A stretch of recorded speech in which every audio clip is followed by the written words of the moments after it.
کیا بہلول دانا اور جابر جوفی ایک ہی شخص ہے یا دو الگ شخص؟ آج ہم اصول کافی کی جلد نمبر 2 سے آپ کے سامنے ایک واقعہ پیش کریں گے جو باب نمبر 97 اور روایت نمبر 7 ہے۔ نعمان بن بشیر کہتے ہیں کہ میں اور جابر جوفی دونوں ایک ہی اونٹ پر حج کے لیے گئے۔ جب ہم مکہ پہنچے تو جابر نے امام محمد باقر علیہ السلام سے ملنے کے لیے گئے۔ جب امام محمد باقر علیہ السلام سے مل کر واپس آئے تو بہت خوش تھے، ان کے چہرے سے بہت خوشی ظاہر ہو رہی تھی۔ اس کے بعد ہم دونوں نے جمعہ کے دن نماز ظہر پڑھی اور نماز ظہر پڑھنے کے بعد ہم نے سفر شروع کیا۔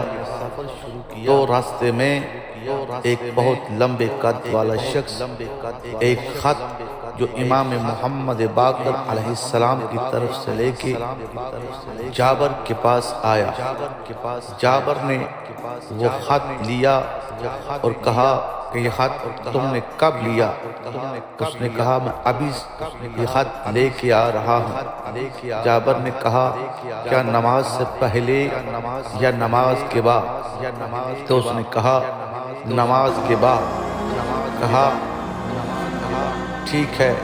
اس کے بعد اس خط کو چوما، آنکھوں سے لگایا، اور نعمان بن بشیر کہتے ہیں کہ جب جابر نے اس خط کو پڑھا، خط کو پڑھنے کے بعد جابر کے چہرے سے بہت عجیب آثار نظر آ رہے تھے۔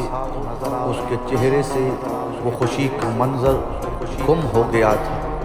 اس کے بعد میں نے جابر کو ہنستے مسکراتے نہیں دیکھا۔ پھر ہم نے سفر شروع کیا۔ ہم دونوں جو ہیں کوفہ پہنچے اور کوفہ میں ہم دونوں نے اپنے اپنے آرام کے لیے چلے گئے۔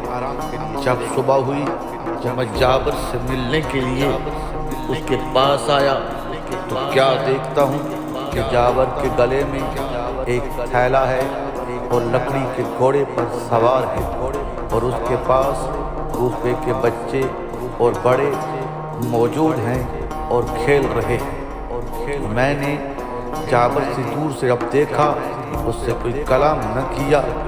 جابر نے مجھے بھی دیکھا لیکن میرے ساتھ کوئی کلام نہ کیا، اور کہہ رہا تھا منصور بن جمہور ایک ایسا امیر ہے جس پر کسی کا حکم نہیں ہے۔ اس کے بعد میں نے دیکھا کہ جابر جو ہے وہ بچوں کے ساتھ لکڑی کے گھوڑے پر سوار ہے اور کھیل رہا ہے۔